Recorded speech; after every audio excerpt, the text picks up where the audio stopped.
So என் பேர் கணேஷ் மூர்த்தி. நான் உங்களுடைய ஐஓஎஸ் ஃபேக்கல்ட்டி இந்த செம்முக்கு ப்ளஸ் உங்களுடைய இயர் ஃபேக்கல்ட்டி. சரிங்களா?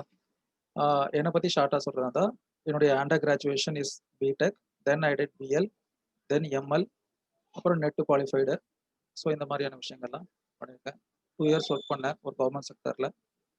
ஓகே, சரி, போதும், நம்ம சப்ஜெக்டை பற்றி டிஸ்கஸ் பண்ணுவோம்.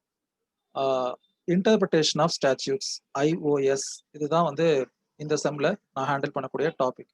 எனக்கு கோடிஃபைட் லா எடுக்கிறது ரொம்ப பிடிக்கும்.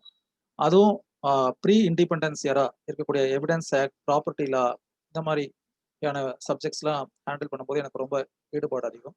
ஐஓஎஸும் ஈக்குவலி பிடிக்கும். பட் என்னன்னா, இதில் ஒரே ஒரு விஷயம் என்னன்னா, it is an uncodified subject like law of dots.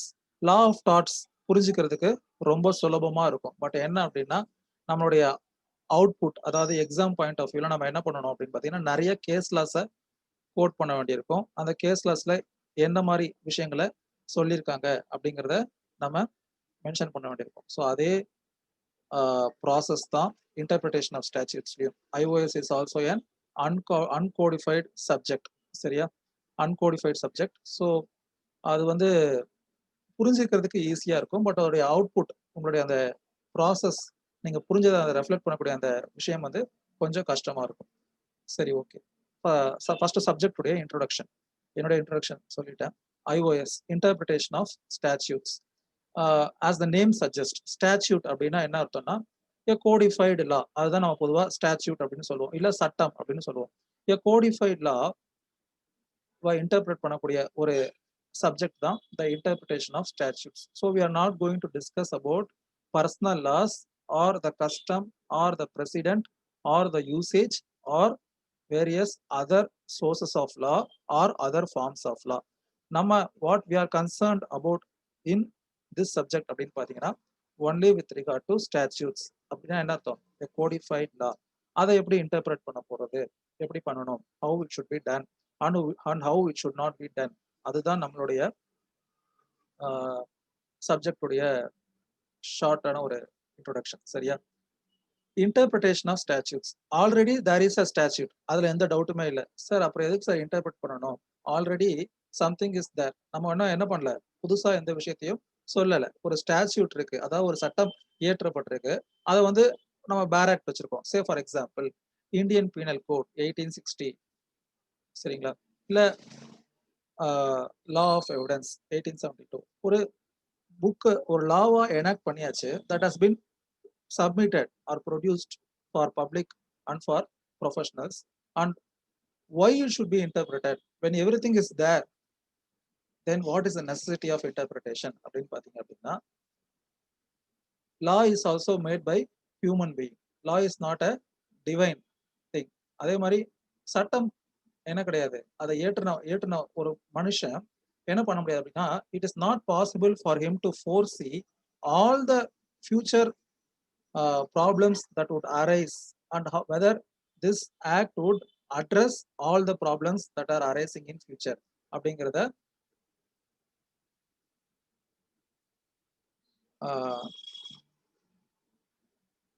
ஒரு ஸ்டூடெண்ட்டை இப்போ நான் வந்து ரிமூவ் பண்ணியிருக்கேன் குரூப்ல இருந்து. நீங்க வந்து அவர்கிட்ட இன்ஃபார்ம் பண்றதா தான் பண்ணுங்க. ஏன்னா அவருடைய ஃபோனுடைய நேம் வந்து அவர் எப்படி வச்சிருக்காருங்கிறத உங்களுக்கு தெரிஞ்சிருக்கலாம். வணக்கம் அப்படின்னு ஆரம்பிச்சு அதுக்கப்புறம் எக்ஸெட்ரா எக்ஸெட்ரா இருக்கு. ஸோ இந்த மாதிரியான ஆட்டிடியூட் ஐ டோன்ட் லைக். சரியா? ஸோ அது உங்க ஃப்ரெண்ட் யாருன்னு எனக்கு தெரியல, நீங்க அவர்கிட்ட இன்ஃபார்ம் பண்ணிடுங்க. ஸோ இப்போ இந்த இன்டர்பிரிட்டேஷன் ஆஃப் ஸ்டாட்யூட்ஸ் உடைய நோக்கம் என்ன அப்படின்னு பார்த்தீங்கன்னா, ஒரு ஆக்ட் இருக்கு. அந்த ஆக்டை இப்படியெல்லாம் எதற்காக இந்த ஆக்ட் கொண்டு வந்தாங்க? இன்டர்பிரிட்டேஷன் அப்படிங்கிறது சிம்பிளா ஒரே ஒரு லைன்ல சொல்றதா தான், to give meaning to the will of legislature.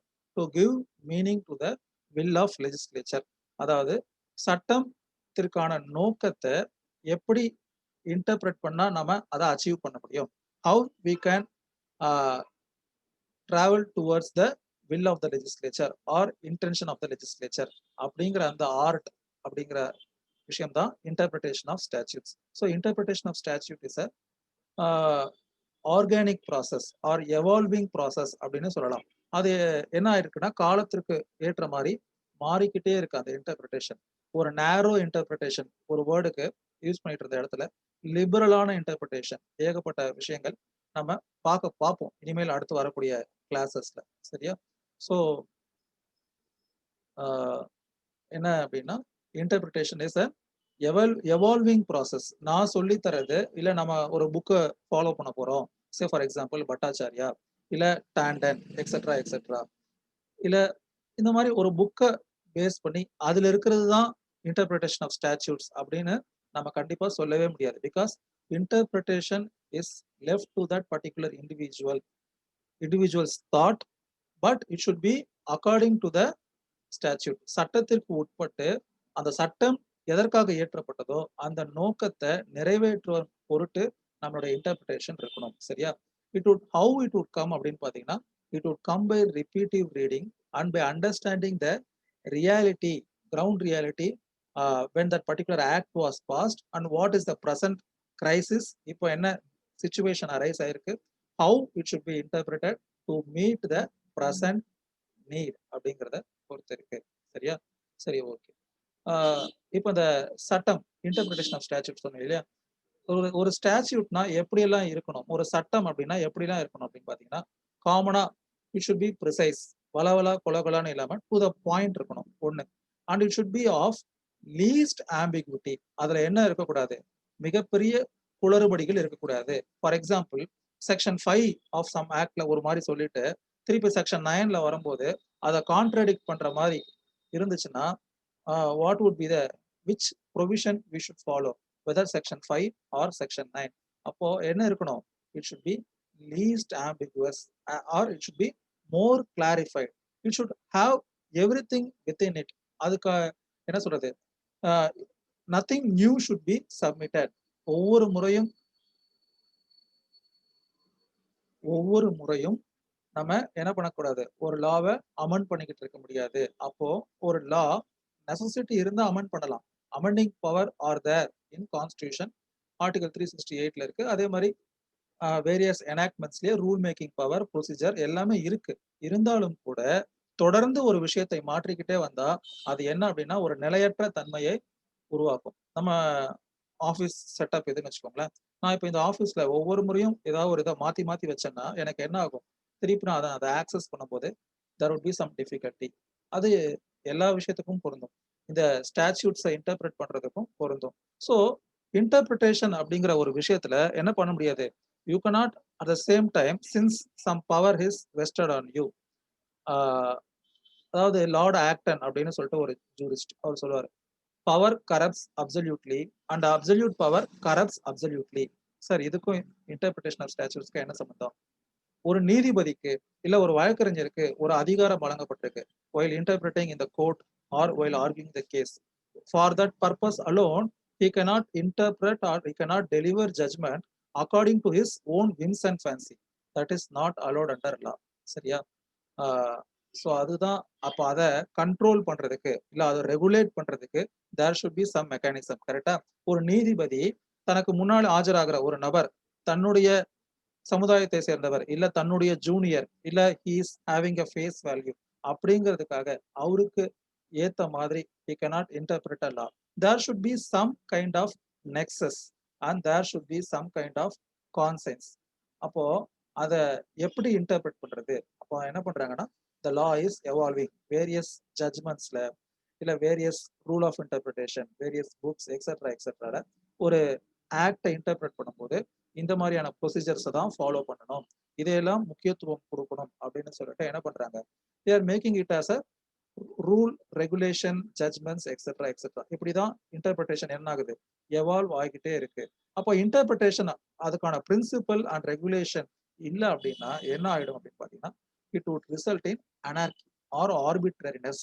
யாரு வேணாலும் எப்படி வேண்டாமானாலும் ஒரு விஷயத்தை இன்டர்பிரட் பண்ணிக்கலாம் அப்படிங்கிற ஒரு தவறான ஒரு முன்னுதாரணத்துக்கு வழிவகுக்கும். அப்படி வழிவகுக்க கூடாது அப்படிங்கிறதுக்காக இன்டர்பிரிட்டேஷன் ஆஃப் ஸ்டாட்யூட்ஸ் அப்படின்னு ஒரு சப்ஜெக்டை நம்ம பார்க்கிறோம். It should have some kind of reasonability. சரியா? அந்த ரீசனபிலிட்டி எப்படி இருக்கணும், எதுக்கு உட்பட்டு இருக்கணும் அப்படிங்கிறது. இப்போ ஒரு முக்கியமான ஒரு விஷயம் உங்களுக்கு டிஸ்கஸ் பண்ண போறேன். என்ன அப்படின்னு பாத்தீங்கன்னா, நமக்கு தெரியும் ஜட்ஜ்மெண்ட் ரைட்டிங் அப்படிங்கிறது.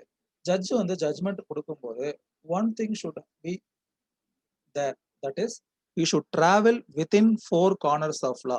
Any judgement or any judge cannot give a judgment which is not provided under the law or which is exceeding the law.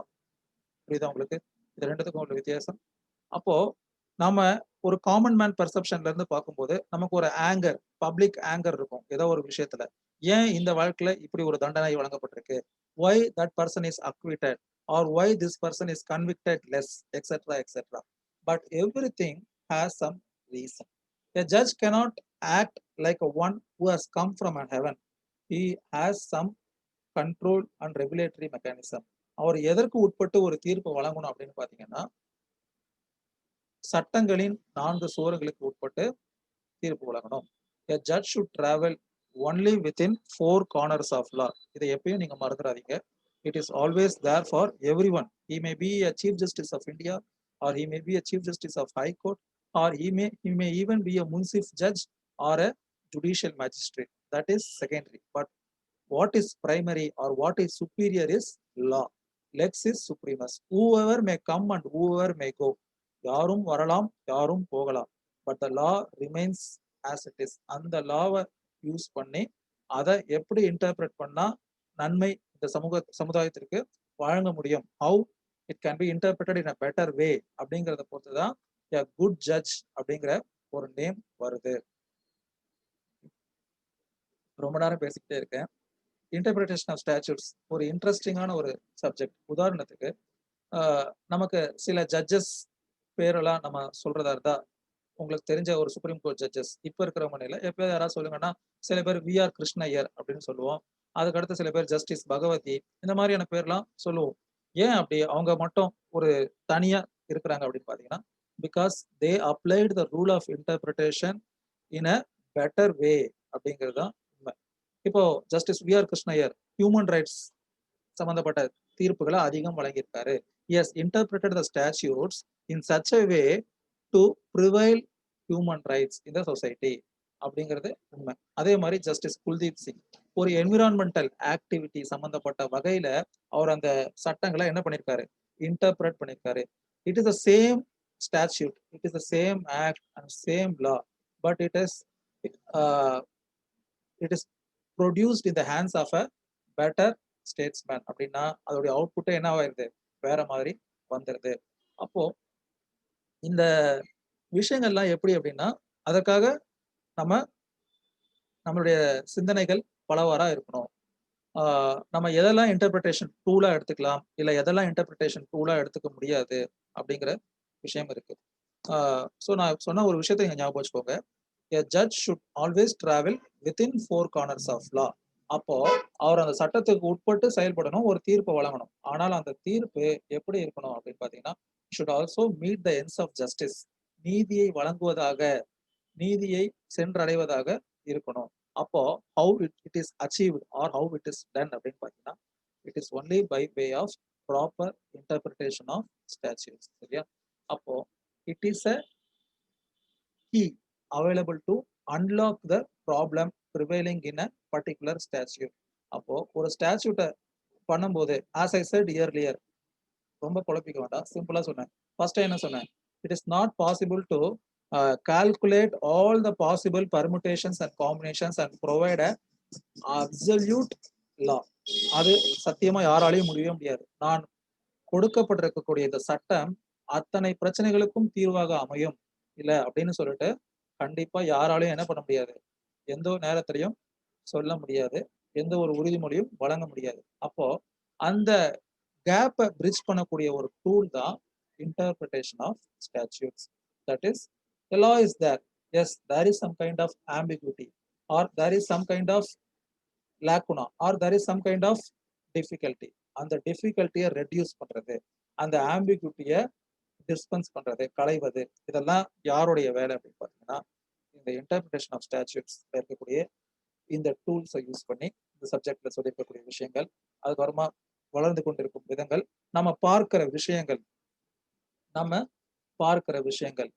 இதெல்லாம் பொறுத்து நம்ம அதோட அப்ளை பண்ணும்போது interpretation is achieving an important role in interpreting all kinds of law. அது எந்த ஒரு lava இருந்தாலும் சரி, கான்ஸ்டிடியூஷனா இருந்தாலும் சரி, இல்ல எந்த ஒரு கிரிமினல் லா, சிவில் லா, எக்ஸெட்ரா எக்ஸெட்ரா, எந்த லாவாக இருந்தாலும் சரி, அது இன்டர்பிரிட்டேஷனுடைய சக்சஸ்ல தான் இருக்கு.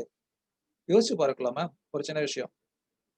நம்ம ஊர்ல ஏன் அதிகமான லிட்டிகேஷன் கோர்ட்ல பெண்டிங்ல இருக்கு அப்படின்னு நம்ம என்னைக்காவது யோசிச்சு பார்த்தோம்னா, அதுக்கு உண்மையோ பொய்யோ, ஆனா என்ன சட்டங்கள் சரியானதாக இல்ல போதுமானதாக இல்லை அப்படிங்கிறதும் ஒரு காரணமா இருக்கும் இல்லையா?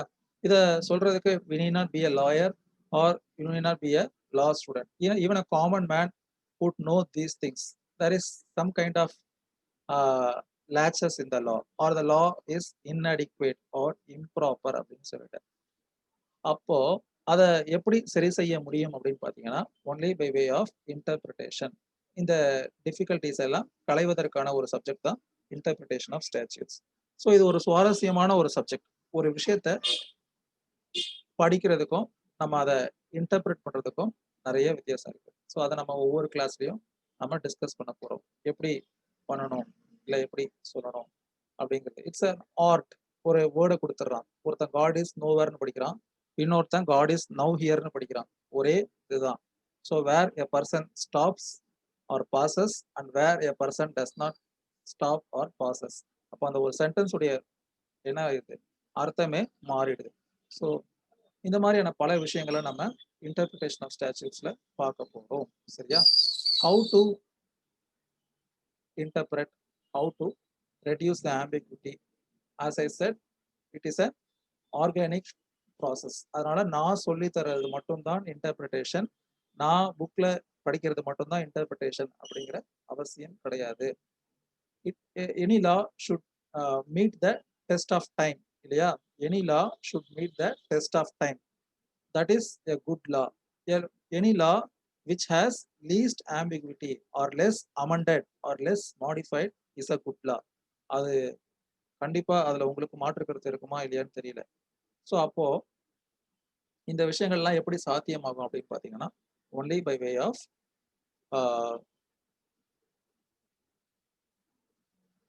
Only by way of interpreting the statutes. So இப்போ உங்களுக்கு ஏதாவது டவுட்ஸ் இல்ல கிளாரிஃபிகேஷன்ஸ் இருந்தா நீங்க கேட்கலாம். கிளாஸஸ் அடுத்தடுத்த செஷன்ஸ்ல நம்ம டிஸ்கஸ் பண்ணுவோம். சரியா?